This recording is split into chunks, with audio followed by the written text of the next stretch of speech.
Hello, Ambah here, and welcome to another episode of the Design Tales. I'm a knit designer. I design patterns for knitters, and these podcast episodes are usually me talking about patterns, new releases, maybe old patterns, and I share insights into the design journey, knitting the pattern, tips, and anything else that I think might be interesting or useful for you. Today's episode is slightly funny because it's mid-August now, and I don't think I'll be publishing this for at least a couple of months.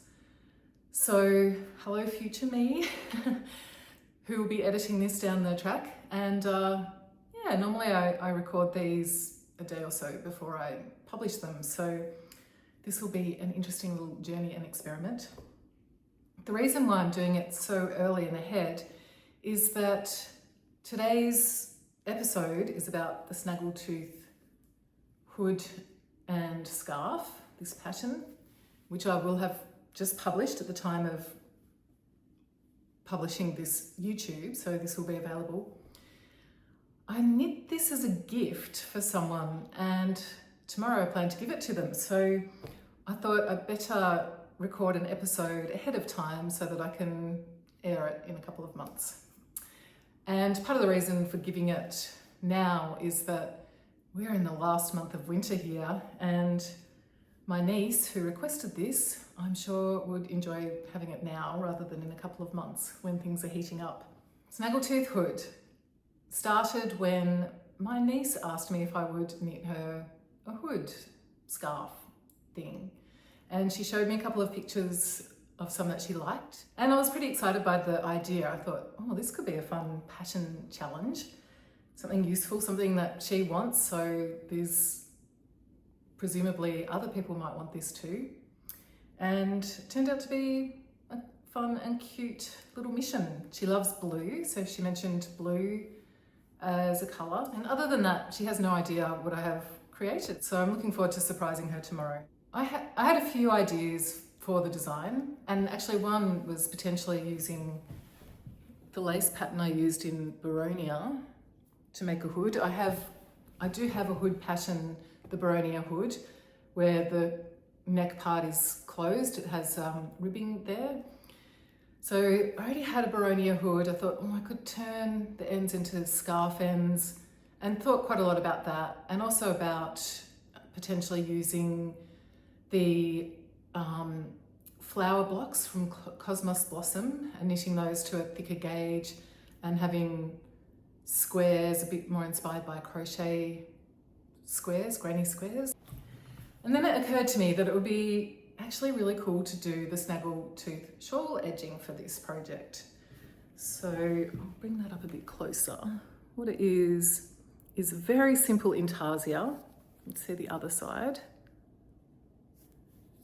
Simple because it's only 2 colours worked at a time, and the pattern repeat is pretty memorisable. It's quite straightforward. Once you've done a few rows, I had it memorised and found that pretty good for travel knitting or, on the couch watching something.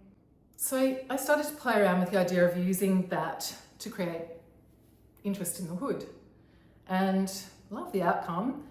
With Snaggletooth, I didn't add these little triangle pops of colour, but I was inspired to with this version.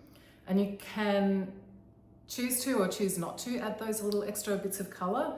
I just thought it was a fun way to lift.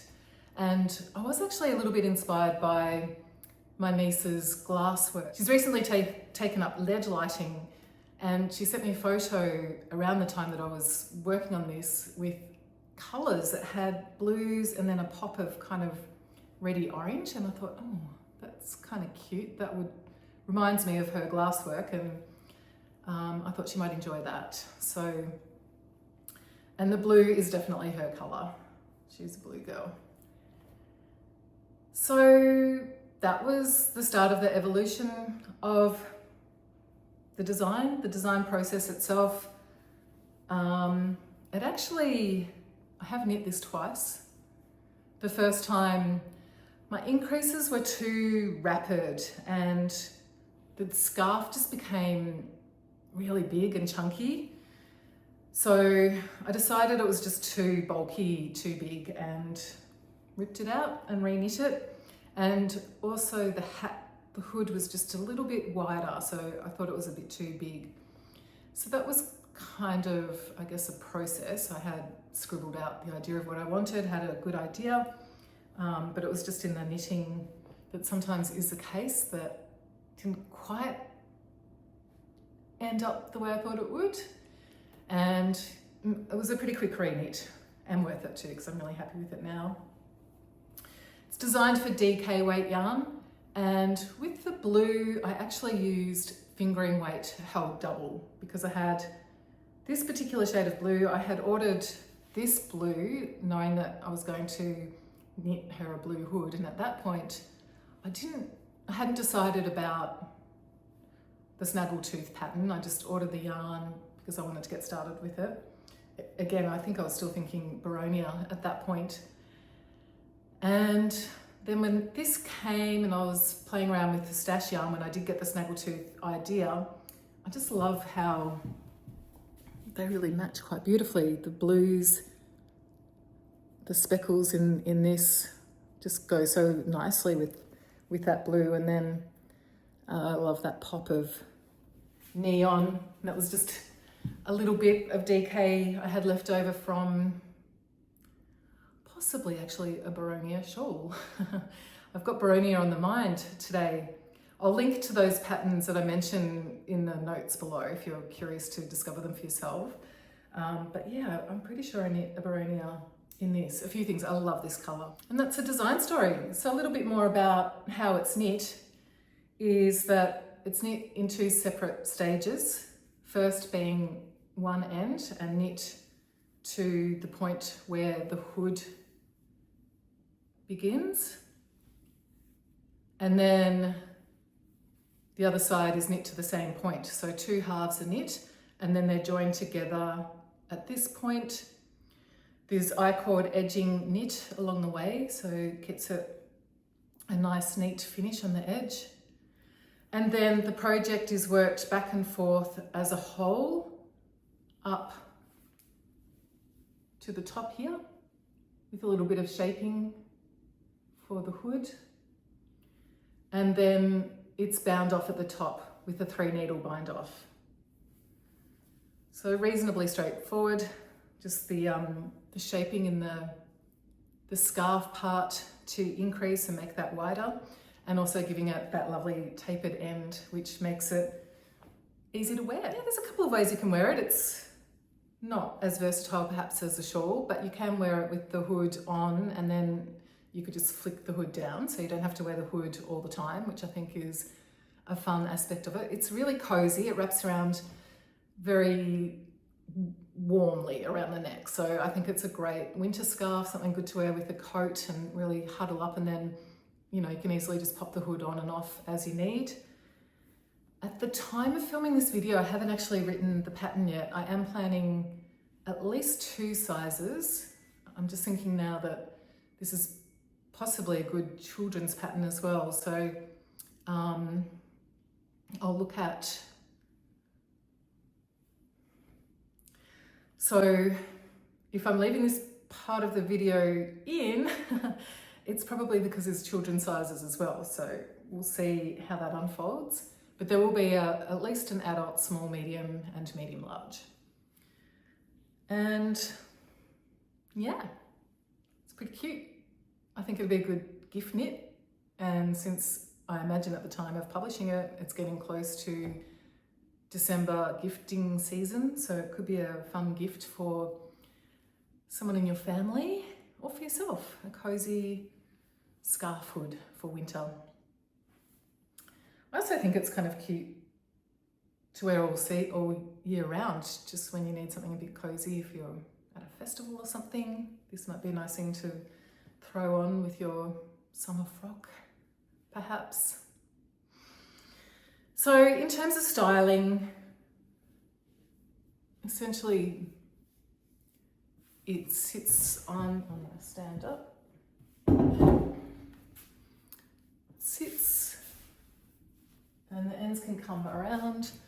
You could just kind of pin that there. If you wanted it close to your face, you could just tie this up, bring that around. But I like it particularly when it's wrapped around a couple of times. So you just bring it up, bring that tail around, and again, the other side in the opposite direction.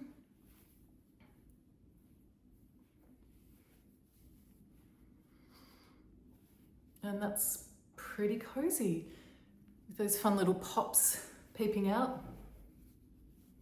Could tie up those ends, and that would fit nicely under a jacket. And then just take the hood down if you don't need the hood on. So you could also style it by leaving those dangling, not tied up, or just bring an end around to the back, throw it over your shoulder. Again, just have one thrown over your shoulder and have that at the front, showing off your zigzag, your snaggle teeth. And another way is that you could just bring both of the ends around and dangle those both at the back. Just quite a casual way to wear it. And you can bring it in tighter so it's more snug around the face, or have it loose depending on what's comfortable or what you like, the look or feel of. So I hope that gives some ideas about how you can wear the Snaggletooth. And hopefully my niece loves it.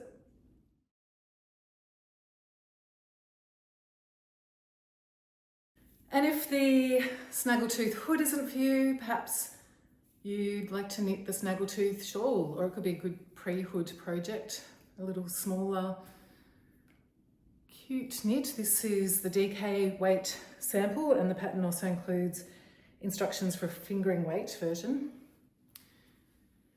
So it's a cute little shawl, and this can easily be made bigger. You just start at one end and increase as much as you'd like, as big as you'd like it to be, and then decrease for the other end. So it's a cute little shawlette, but you could make a nice big shawl too if you want. So Snaggletooth shawl or Snaggletooth hood, and who knows what Snaggletooth item will hit the collection next. Thanks for watching, and I hope you're inspired to knit yourself a Snaggletooth.